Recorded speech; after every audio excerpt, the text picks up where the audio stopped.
Okay, so today we are talking about soul contracts that you may have with your children. And this is related to a basic concept in Feng Shui, a basic teaching in Feng Shui, that when you came to life, you came with life missions, not one life mission, but life missions. And your life missions are the things that you wanted to do for yourself, the things that you wanted to learn, experience, and just enjoy in this lifetime for yourself, and the things that you were asked to do for others, right? And so this could be being somebody's daughter, sister, mother, wife, spouse, partner, and so teacher, right?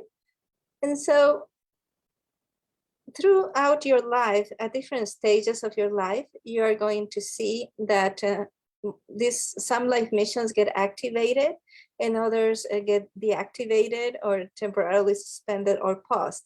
And this is one thing that happens when you have children. So when you have kids, whatever your personal desires, goals, purposes, and life missions were, they get put in the back burner because the kids become the priority. You know, their wellness, their well-being is paramount. And so you devote most of your energy, your care, your attention, all of you goes to keeping those kids alive and well, right? And that is if you're a healthy person. That is the natural thing that a parent wants to do, is protect their children and raise them to be good people, to be happy, to be healthy, right? And so this there's a concept of soul contracts, right? That is associated with life missions, right? And soul contracts are the specific things that you have agreed to do for others, the spiritual contracts that you have with the people closest to you. And so that would include your children. And so you have a soul contracts with your children.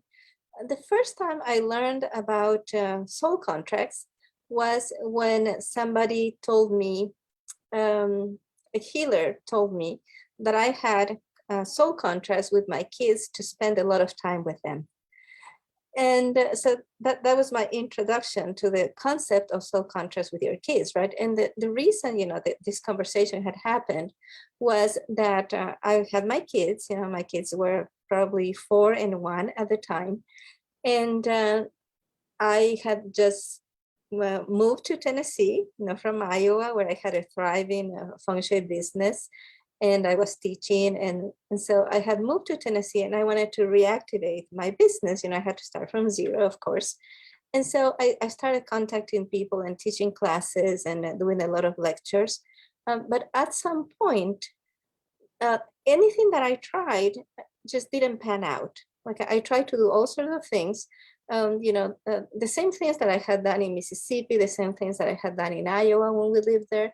And I had been really successful in getting me clients and getting me consultations and students. But once I had kids, you know, things changed. And things didn't pan out whenever I was trying to do something that would take me away from the children. So that's when my friend Bill Austin, who's a healer, told me, well, you have soul contracts to spend a lot of time with your kids. And I sure did spend a lot of time with them. And I still do spend a lot of time with them. And so I never imagined that I would be homeschooling, right, for example. And then at some point, I had I kind of painted myself into a corner, right, by the neighborhood that we chose, by the home that we chose. And so it turned out the time came to send my oldest son to school. And I totally did not like the elementary school we were zoned for in the public school system, right?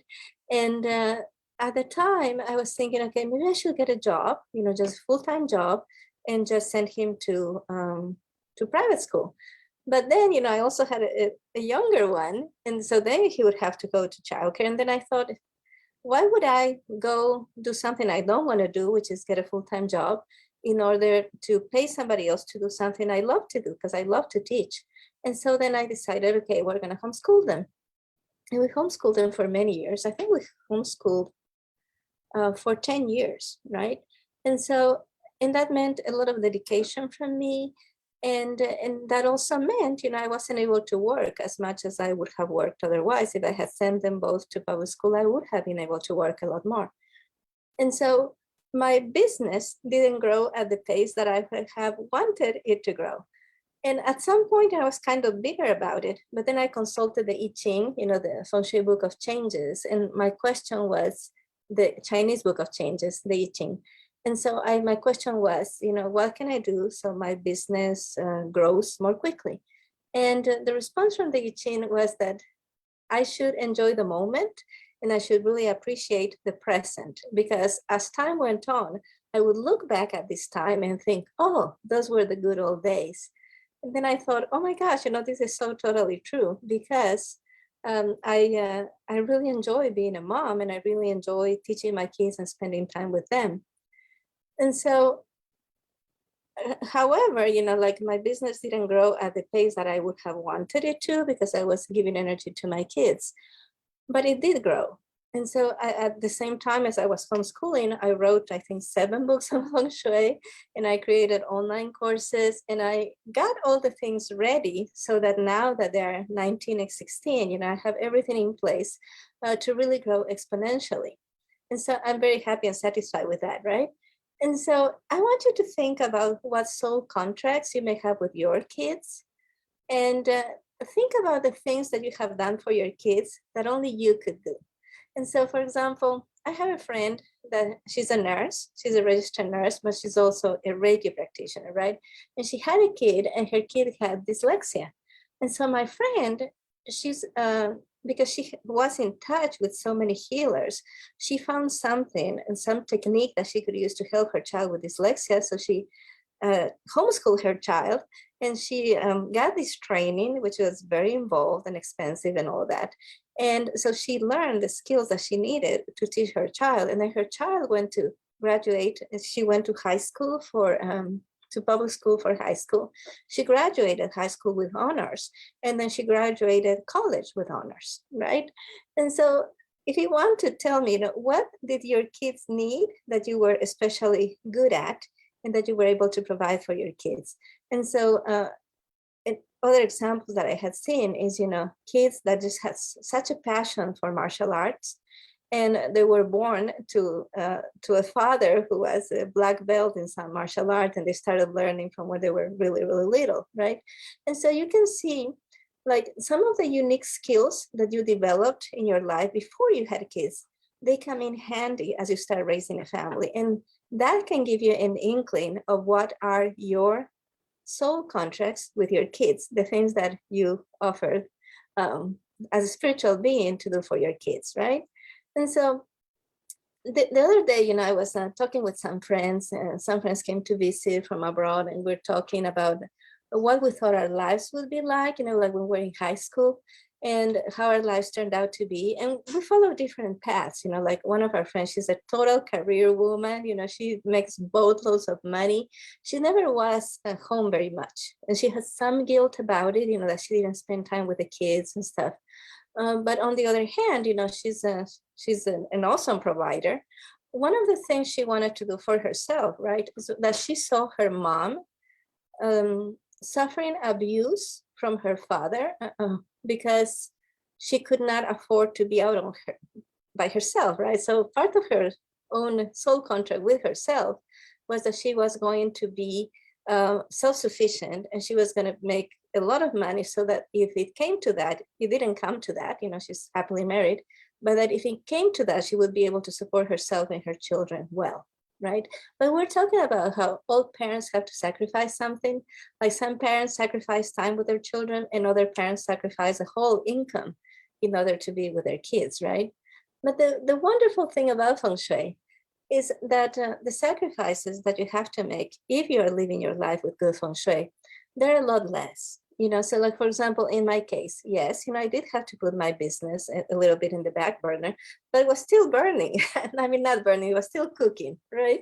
And if you have good Feng Shui, even if you are a mom that works outside of the home, you probably, are spending a lot of time, you're wasting a lot of time when you come home just arguing with your spouse, arguing with the kids about the house not being in a good place, right? Instead of just enjoying that time with them. So when you have good Feng Shui, the time that you get to spend with your kids, if you're a working mom, is really high quality time. So all those things matter. Feng Shui matters, and Feng Shui definitely makes your life easier.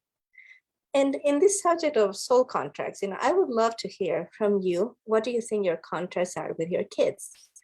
And also, especially, I would like to hear from you if you are or you used to be a homemaker principally, because I think that these days, women that are homemakers, they have like more serious soul contracts with their kids.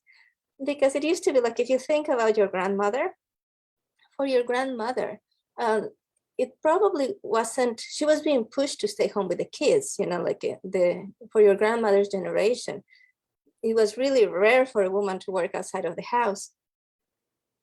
And so today it's kind of the opposite. It's like society pushes you to be out there working, and you have to make like a conscious decision and say, hey, no, I'm going to stay home with the kids. I'm going to raise my kids. Or even, like us, I'm going to homeschool my kids. And so I would like to hear from you, what you think are your soul contracts with your kids and how you feel you are fulfilling them. And I would also like to hear if you have any frustrations, like, are there any things that you would like to do that you're not getting to do right now? Are there any things that you need to do that you're not doing right now? So for example, I see like a lot of moms, they feel like they cannot do something until they feel the home is under control. And so they won't do things they need to do for themselves. For example, they won't go to the gym and work out because they're like, oh, the laundry needs to be done, right? But they also won't do the things that they would love to do for themselves. Like, well, I can't go on a girls' night out with my friends because somebody has to do the cooking, right? And so the more you incorporate Feng Shui into your life, the easier it becomes to have control over all the aspects of your life. Life becomes easier. Relationships become easier. Finding things becomes easier. And your home starts nurturing you like a protective and supportive partner instead of being a drain.